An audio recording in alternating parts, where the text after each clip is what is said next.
સમાચાર કચ્છથી સામે આવ્યા છે। કચ્છના અંજાર ખાતે જૈન સોસાયટી લૂંટનો ભેદ ઉકેલાયો।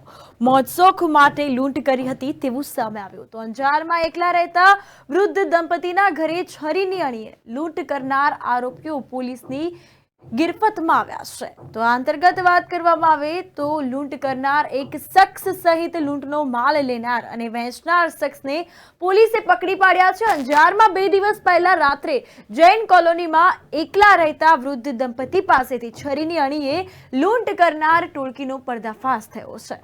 લૂંટમાં સામેલ એક શખ્સ સહિત 4 લોકોની પોલીસે ધરપકડ કરી છે, જ્યારે લૂંટમાં સામેલ 3 શખ્સો પોલીસ પકડથી દૂર છે। તેને શોધવા માટે પોલીસની ટીમ હવે કામે લાગી છે। તો અંતર્ગત આરોપીઓએ મહિલા પાસેથી લૂંટ માટે રેકી કરાવી હતી, જેમાં અંજારની જૈન સોસાયટીમાં ભોગ બનનાર દંપતી એકલા રહેતો હોવાનું સામે આવ્યું છે અને આ લૂંટને અંજામ આપવામાં આવ્યો। તો અંતર્ગત પોલીસે આ અંગે વધુ તપાસ હાથ ધરી છે અને કાયદેસરની કાર્યવાહી શરૂ કરી। 23/1 ના રોજ સાંજના સમયમાં લેટ ઇવનિંગના ટાઈમમાં અંજારના એક જૈન કોલોની વિસ્તાર છે, ત્યાં રાત્રિ દરમિયાન જે એક વૃદ્ધ કપલ હોય એમના ઘરે હતા। એ દરમિયાન રાત્રિના 11 વાગ્યાના આજુબાજુ 2 અજાણ્યા ઇસમો ઘરમાં પ્રવેશ કરે છે અને એમના એક છરી હોય છે, છરીથી એક જે વૃદ્ધ હોય એમના ઉપર અટેક કરે છે અને એમની સાથે સાથે જે એમની વાઈફ છે એમનાથી જે ગોલ્ડના વસ્તુ પહેરેલ હોય એ બંગડીઓ પણ એમનેથી લૂંટી લે છે। એ બનાવ જ્યારે બનેલ ત્યારે પોલીસને તાત્કાલિક આ બનાવની જાણ થયેલ અને બનાવની જાણ થયેલા અંજાર પોલીસ સ્ટેશન દ્વારા વિવિધ ટીમો બનાવવામાં આવેલ હતી અને એમાં અલગ અલગ એંગલ્સમાં તપાસની શરૂ કરવામાં આવેલી હતી। આ બનાવની ગંભીરતાને જોતા જે તપાસ ચાલતી હતી એ તપાસ દરમિયાન પોલીસને એમાં એક હકીકત મળેલ અને એ હકીકતના આધારે પોલીસે જે છે અમુક 1-2 આરોપીને રાઉન્ડઅપ કરેલ। એ રાઉન્ડઅપના આધારે બીજા આરોપીની પણ શોધખોળ જે છે પોલીસ દ્વારા કરવામાં આવેલ।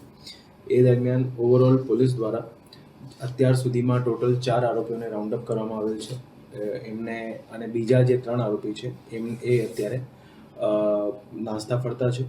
ઓવરઓલ જે બનાવની હકીકત છે, જેમાં જે દિવસે રાત્રિ દરમિયાન બનાવ બને એમાં બનાવથી પહેલાં જે છે આરોપીઓ દ્વારા આ વિસ્તારની રેકી કરવામાં આવેલ હતી અને ખાસ કરીને જે વૃદ્ધ દંપતી હતા એમની જે છે એમના ઉપર વોચ રાખવામાં આવેલ હતી અને એમને પહેલાં પણ જે છે આ વિસ્તારમાં એ આરોપીઓ દ્વારા રેકી કરવામાં આવેલી હતી। આમાં જે બનાવમાં જે આરોપી સંડોવાયેલા છે, જે આરોપી અત્યારે સુધી પકડાયેલા છે, એમાં એક સૌરભ વિષ્ણુ ઝા છે અને એમાં સિવાય જેકી યોગેશગીરી ગોસ્વામી છે, ધર્મેશ દિલીપભાઈ સોની, અશોક મારુતિ પવાર અને એમાં સાથે સાથે જે આરોપી અત્યારે વોન્ટેડ છે એમાં એક ઇબ્રાહિમ હુસેન કક્કલ છે અને નયનાબેન ઉર્ફે ચક્કી મહેશભાઈ પ્રજાપતિ એમાં, અને એક અજાણ્યા ઇસમ પણ વોન્ટેડ છે। જે ઓવરઓલ આ બનાવના અંજામ આપેલો છે એમાં એ લોકોએ બનાવ દરમિયાન જ્યારે વસ્તુ પોતે જે ઉપયોગ કરી એના પહેલાં એ ઓવરઓલ એરિયાની રેકી કરેલ છે અને ટૂંક સમયમાં અને ખૂબ જ ઝડપ રીતે અંજાર પોલીસ સ્ટેશનમાં જે અધિકારી અને ટીમ દ્વારા જે છે આનો ગુનાનો ભેદ ઉકેલવામાં આવ્યો છે, જેમાં જે ડીવાયએસપી અંજાર છે એમના નેતૃત્વમાં અલગ અલગ ટીમો બનાવવામાં આવેલ હતી। પછી અંજાર પોલીસ સ્ટેશનના પીઆઈ, પ્રોબેશનલ ડીવાયએસપી અને જે ઓવરઓલ સ્ટાફ હતો એમને દ્વારા જે છે આ ગુનાનો ભેદ ઉકેલવામાં આવ્યો છે અને જે ગુનામાં મુદ્દામાલ ગયો છે એ પોલીસ દ્વારા વધુ રિકવર કરવામાં આવ્યો છે અને ખાસ કરીને આ ગુનામાં જે આરોપી સંડોવાયેલા છે એમાં જે ગોલ્ડના ઓર્નામેન્ટ્સ હતા એ ઓર્નામેન્ટ્સ પછી જ્યાં વેચાયેલા હતા અને જે ખરીદનાર હતો એ લોકોને પણ જે છે આરોપી તરીકે આમાં લેવામાં આવ્યો છે, એ લોકોની પણ સંડોવણી ખુલી છે। આ હકીકત આધારે પોલીસ દ્વારા અત્યાર સુધીમાં ટોટલ 7 આરોપીને જે છે આમાં ઓવરઓલ નામ ખોલવામાં આવ્યા છે, જેમાં 4 આરોપી પકડાયેલ છે અને 3 આરોપી અત્યારે વોન્ટેડ છે।